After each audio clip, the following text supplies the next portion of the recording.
58வது ஞானபீட விருது அறிவிச்சிருக்காங்க 2023ஆம் ஆண்டுக்காக. யார் யாருக்குன்னா சமஸ்கிருத அறிஞரான ராம்பத்ராச்சாரியா அவர்களுக்கும் உருது கவிஞரான குல்சார் இவர்கள் இருவருக்கும் அறிவிச்சிருக்காங்க. சமஸ்கிருத மொழிக்காக இது 2வது முறையும், உருது மொழிக்காக இது 5வது முறையும் அறிவிப்பு வெளியிட்டிருக்காங்க. குல்சார் அவர்களோட இயற்பெயர் என்ன? சம்பூரன் சிங் கல்ரா. இவர் 2002ஆம் ஆண்டு சாகித்ய அகாடமி விருது பெற்றிருக்காரு. 2004ஆம் ஆண்டு பத்மபூஷன் விருதையும், 2013ஆம் ஆண்டு தாதா சாஹிப் பால்கே விருதை குல்சார் அவர்கள் பெற்றிருக்காங்க. அதுவே ராம்பத்ராச்சாரியா அவர்கள் 2015ஆம் ஆண்டு பத்ம விபூஷன் விருதை பெற்றிருக்காரு.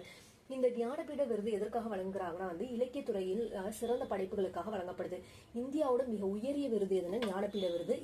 இது எப்ப நிறுவப்பட்டதுன்னா 1961ஆம் ஆண்டு நிறுவப்பட்டது. எத்தனை மொழிகளுக்கு இந்த விருது வழங்கப்படுதுன்னா இந்திய அரசியலமைப்பு 8வது அட்டவணையின் கீழ் அங்கீகரிக்கப்பட்ட 22 மொழி சார்ந்த படைப்புகளுக்கு இந்த விருது வழங்கப்படுது. இந்த வீடியோ உங்களுக்கு